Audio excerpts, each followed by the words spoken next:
Jadi nikah?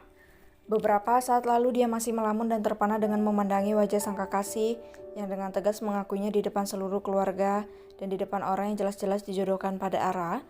Namun sekarang Joel sadar dari lamunannya dan dia berada di atas lantai dengan wajah terluka akibat pukulan keras dari seseorang yang tak lain adalah Reja, pria yang dijodohkan pada Ara, tunangan Joel.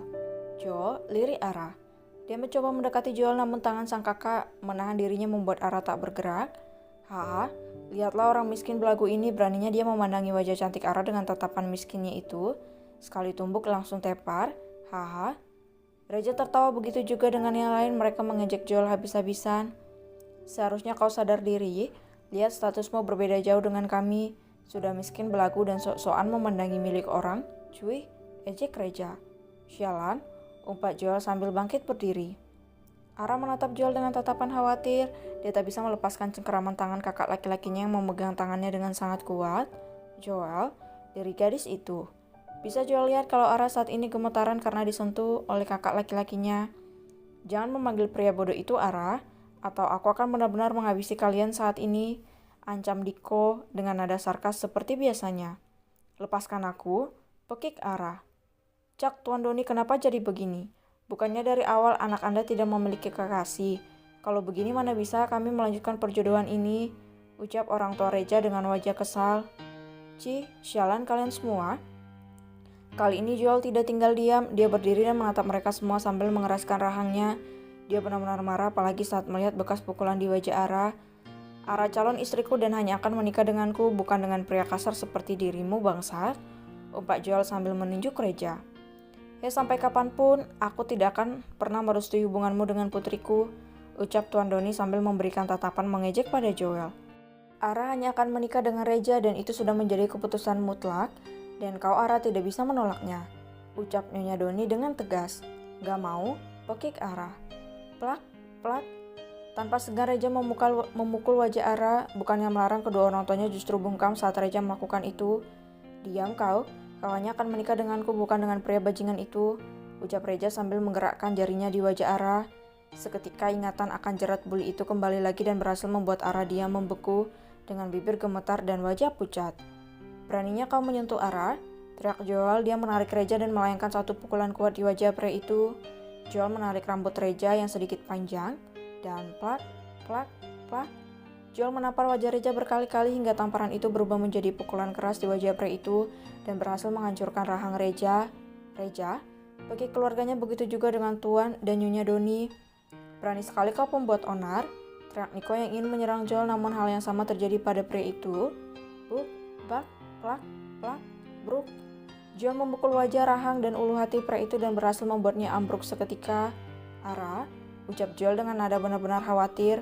Dia segera menopang Ara yang ketakutan, memeluk gadis itu dengan erat dan hanya di tengah kekacauan besar yang dia timbulkan. Dengarkan kau manusia tak punya hati, teriak Joel dan sontak membuat mereka terdiam dan merinding saat mendengar suara berat dan dingin dari pria itu. Ara tidak akan menikah dengan siapapun selain aku dan kalian tidak punya hak atas dirinya. Untuk kedua orang tua Ara, menatap Tuan dan Nyonya Doni. Kemana kalian selama ini sampai kalian tidak tahu kalau putri bungsu kalian hidup dalam jerat buli selama bertahun-tahun? Teriak Joel yang memeluk Ara. Mendengar hal itu membuat mereka semua terkejut, tak terlebih calon besan mereka. Hei, kau jangan mengarang yang tidak-tidak, ucap Nyonya Doni yang tidak percaya dengan ucapan Joel. Cih, orang tua macam apa kalian? Ejek Joel. Kemana kalian selama ini? Ara dibully, dipukuli, dirusak secara mental dan fisik. Foto-fotonya disebarkan di website gelap dan dipajang seolah-olah dia adalah barang yang diperjualbelikan. Tubuhnya hancur, kepalanya digundul, trauma bahkan sampai tidak bisa bertemu dengan orang lain selama beberapa bulan. Hidupnya hancur, tetapi apa yang kalian lakukan? Hah? Nothing? Suara Joel terdengar menggema.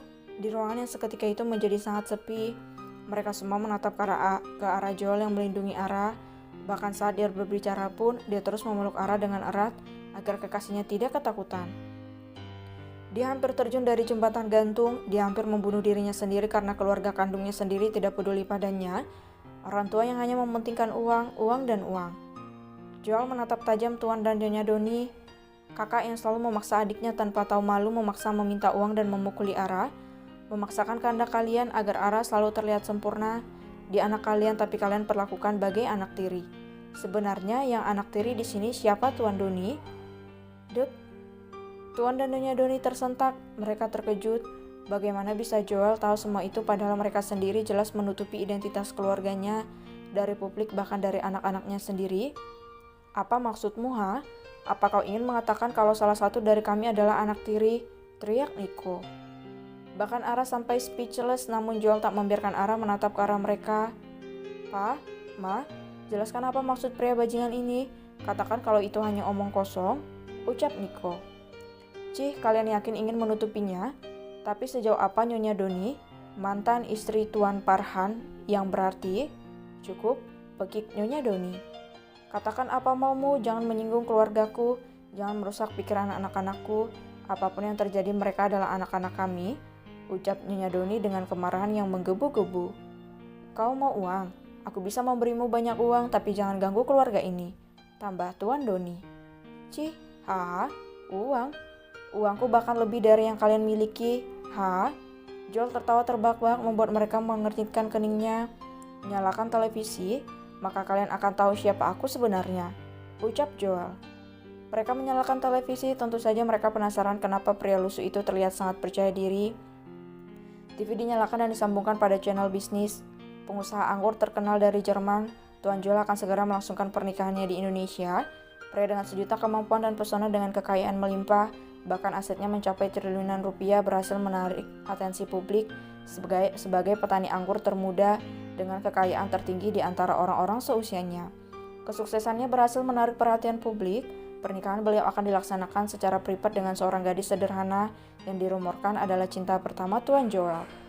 Dan yang paling mengejutkan, Tuan Joel disokong oleh 3 perusahaan besar yakni Maurer Company, Mototich, dan Park Company, bahkan mendapat dukungan dari 5 sekawan perusahaan besar di Indonesia.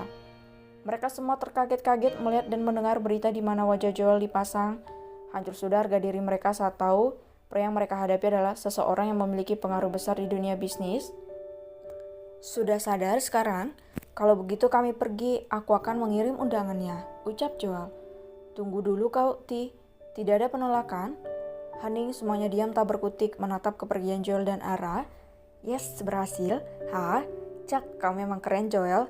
Hancur ratakan mereka semua. Jadi nikah dong.